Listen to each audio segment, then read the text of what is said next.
É um prazer especial poder participar de um seminário com este conteúdo em homenagem à professora Maria Ruth Amaral Sampaio. Procurando seguir o tema proposto, nossa atenção se volta para as origens, os tempos em que, como um grupo, tínhamos por objetivo definir uma abordagem da história da arquitetura e da urbanização e do urbanismo como partes da história social.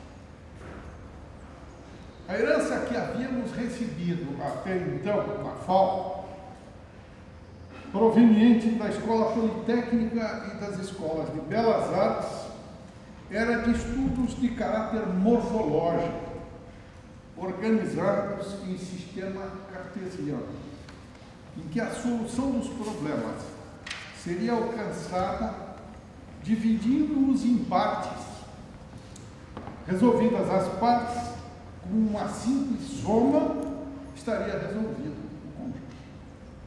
Essa é a lógica cartesiana. Serve para a mecânica, mas era aplicada às artes e aos estudos sociais. Em lugar dessa lógica mecanicista, que via a evolução da arquitetura e do urbanismo com uma dinâmica das formas e das técnicas, nossa diretriz era de abordar a arquitetura e, principalmente, o urbanismo como explicáveis a partir da vida social.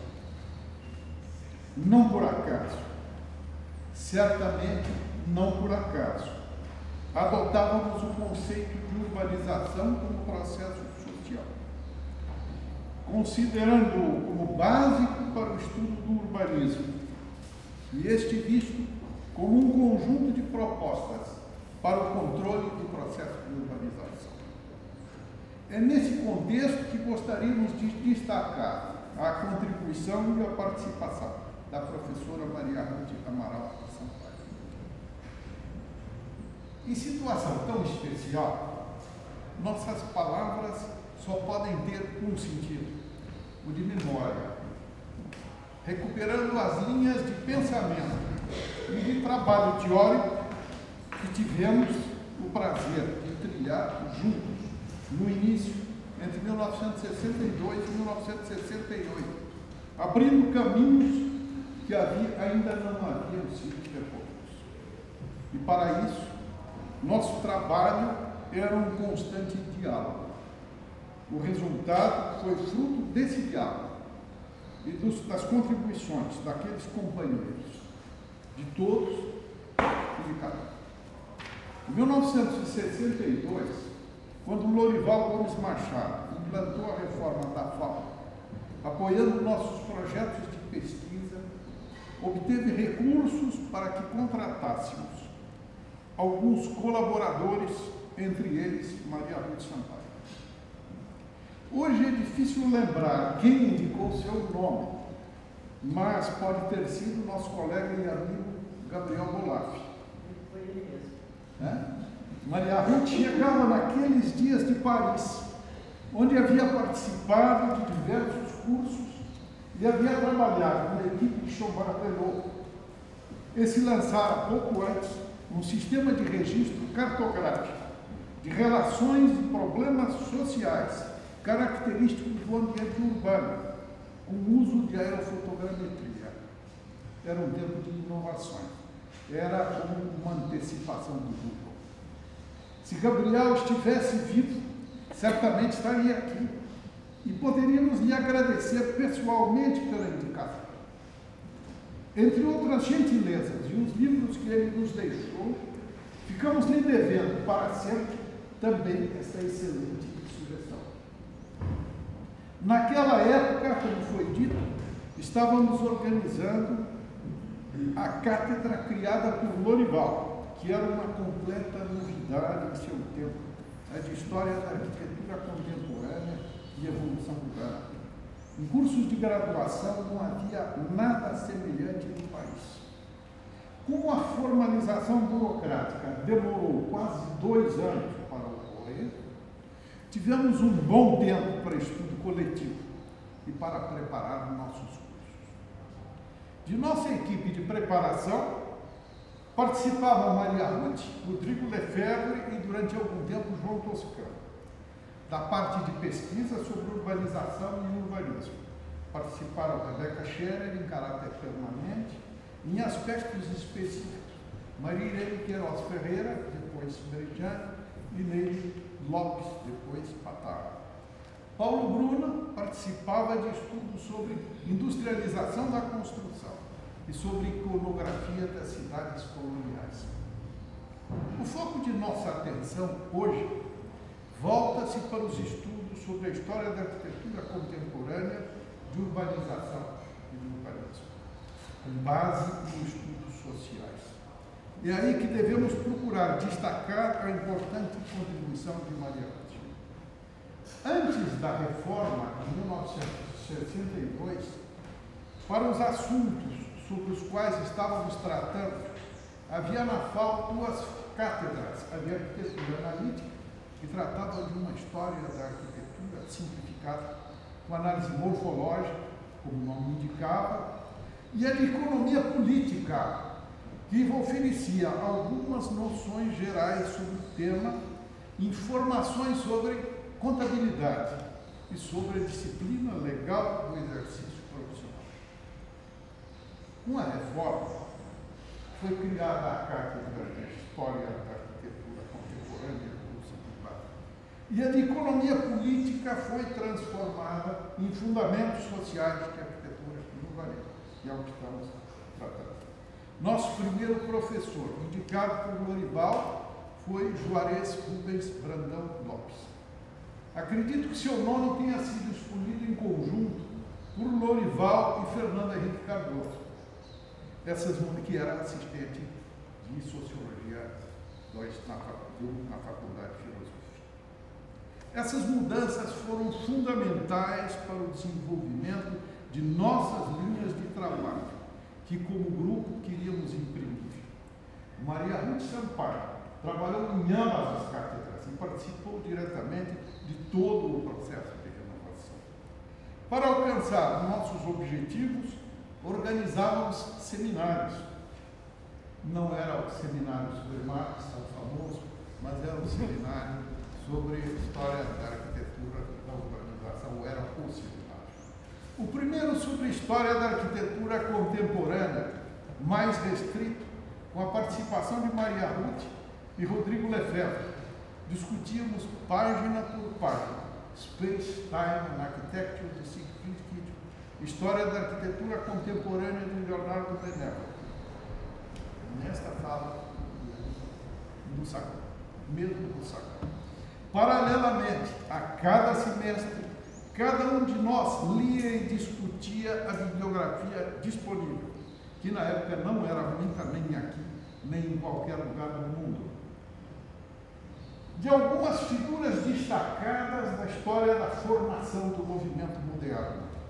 Lembro que Maria Ruth foi a primeira a destrinchar, logo no início, a história e a contribuição de William Morris, em um volume de suas 400 páginas. Lemos também as obras de outros autores, como Zev, Pevsner e Mumford. A parte mais inovadora era a busca de um referencial metodológico para relacionar essa arquitetura com os processos de mudança social e com as inovações tecnológicas. Estudávamos a arquitetura da era da industrialização e do capitalismo. Essa era a nossa intenção. E precisávamos estabelecer uma base metodológica. Hoje parece simples. Na época, para encontrar o caminho, levamos muitos meses, mais de um ano de trabalho. E acredito que com um recorte, fizemos juntos, discutindo quase todos os dias.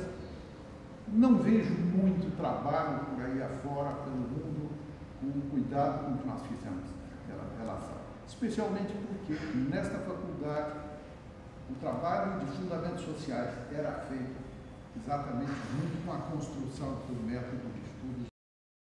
E a professora estava lá. Não imaginem que eu, sendo mais antigo aqui, eu dizia tudo como devia ser. Nós estávamos trabalhando na construção de um novo reino. Todos contribuímos e ela deu uma contribuição importante. Engoliu vários volumes de 400 páginas como esse para podermos discutir cada vez um contribuir do modo. Procurávamos levantar dados sobre a produção de ferro e aço como um parâmetro para a medida do grau de industrialização e sobre as mudanças demográficas, sobretudo sobre a urbanização. Traçávamos um quadro geral sobre as mudanças políticas, sobre a presença das massas trabalhadoras urbanas e suas condições de vida, sobre as novas formas de serviços urbanos e de consumo. E em todos esses levantamentos e estudos foi importante a contribuição do Barreto. Uma diretriz fundamental, revelada no título da disciplina com essas duas partes, era o constante relacionamento entre as mudanças na arquitetura e na urbanização. A arquitetura jamais era separada de uma visão do urbanismo e da urbanização do seu tempo. Basta ver os trabalhos que ela envolveu. Para o estudo desta última, havia também outro seminário semanal, com a participação de Juarez Lopes e todos os professores do departamento de História.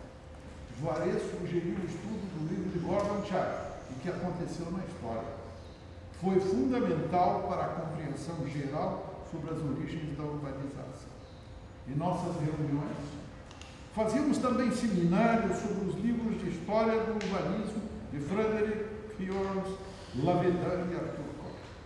Em termos metodológicos, os critérios eram semelhantes aos dos estudos sobre a arquitetura contemporânea. A base era a história social. Partindo sempre das condições materiais de organização da produção e das mudanças tecnológicas. Hoje, o caminho parece evidente, mas naquele momento, quando esses temas apenas começavam a ser discutidos em âmbito internacional, nossas escolhas foram resultado de muitas discussões. Também estudávamos as mudanças demográficas consequentes, usando os trabalhos da escola norte-americana na nova ecologia. Hoje, pouco utilizados, mas metodologicamente. Coletivamente, sempre coletivamente, discutíamos e traduzíamos todos os autores importantes para o estudo da urbanização que chegaram às nossas mãos, como Weber, Turenne, Erfield, Hauser, Lampert e tantos. Nesse campo, a contribuição dos sociólogos era fundamental. Quando começamos, não havia bibliografia em português, e mesmo a estrangeira era escassa. Em 1968, quando houve uma segunda reforma, os caminhos já estavam traçados. Alguns até já estavam pavimentados. Os trabalhos já haviam sido realizados por essas pessoas, então muito jovens, e formavam nossa equipe, com destaque para as contribuições de Maria Ruth, da nossa homenageada de hoje. Publicamos nossas traduções de todos aqueles textos em uma série de cadernos, os últimos exemplares, hoje muito desgastados, talvez devesse dizer em frangalhos, ainda se encontram na biblioteca da FAO. Essa é a parte da história que envolve Uma Hora da Saudade, da convivência próxima e sempre cordial, dos passos que pudemos acompanhar no cotidiano. Mas há a outra, das realizações posteriores de Maria Ruth Sampaio, com alguns trabalhos realizados em conjunto, mas na maioria apreciados à distância, sempre com prazer. Este último eu não conheci. Em 1963, como preparação para um seminário do IAB, realizamos um conjunto de estudos sobre processos de metropolização, em geral, e do caso de São Paulo, em particular. Desse estudo, resultou a tradução de textos reunidos em 7 ou 8 cadernos sobre a metropolização em outros países, dos quais algum exemplar na biblioteca da FAO. Resultou também uma pequena publicação talvez a primeira que se fez sobre o assunto entre nós, sobre a metropolização em São Paulo e no Brasil. Também tivemos o prazer de acompanhar o seu doutorado em 1972. Alguns anos mais tarde, fizemos em conjunto um parecer sobre o que era então o projeto para a cidade de Ilha Solteira. Na mesma época, Maria Ruth realizou com Carlos Lemos aquela interessante e inovadora pesquisa sobre habitação popular, que certamente será objeto de um diálogo nesse seminário e outra vez. Seriam muitos os trabalhos a comentar, mas há outra linha de atuação que gostaríamos de abordar, a do exercício das funções públicas, a dos trabalhos em instituições públicas. Acompanhamos essa parte à distância, quase sempre à distância, sempre ouvindo elogios à sua atuação. Nessa linha, devemos lembrar, por volta de 1968, 70, suas atividades na TV Cultura, como colaboradora do então presidente, professor Antônio Soares Amora. Naquela época, estávamos presidindo a Comissão da Televisão Educativa da USP, que pusemos a funcionar, mas logo foi extinta após a cassação do então reitor e demais professores. Mas chegamos a elaborar alguns planos para a ação conjunta. Especificamente, íamos fazer um curso de literatura portuguesa gravado em Portugal, na Fundação Gulbenkian, e as partes explicativas realizadas no Brasil. Naquele tempo, todos os cursos de letras no Brasil tinham obrigação de ter curso de literatura portuguesa e brasileira. Eram 100 mil estudantes no Brasil. Nós íamos fazer em conjunto um programa com a TV Cultura, na televisão da USP, e íamos preparar cursos, e não havia videotape, se fazia isso através de era um sistema de gravação em filmes para poder ser distribuído. E na USP e na TV Cultura isso estaria sendo feito. Mas naquele dia em que isso ia ser resolvido, foi cassado o então vice-reitor em exercício, professor Lourenço de Oliveira, um homem extraordinário, o outro não tão extraordinário, que era o senhor Garocinho, e o sucessor era, eu esqueço sempre o nome dele, o pai daquele rapaz que era amigo do Collor, que estupraram e mataram uma criança em Brasília naquela época, era o filho do ministro, que depois desapareceu misteriosamente. E aí, obviamente, ele fechou a televisão educativa da USP. Nós não pudemos completar, porque teria sido um trabalho que nos daria muito orgulho mais uma vez. Em 1974, 79, Maria Ruth trabalhou na Secretaria de Estado da Educação, como colaboradora de José Bonifácio Coutinho Nogueira, quando foram realizados cerca de 1.300 projetos de novas escolas, ampliando o ensino colegial. Novamente, só ouvimos elogios. É estrita verdade. Estrita verdade.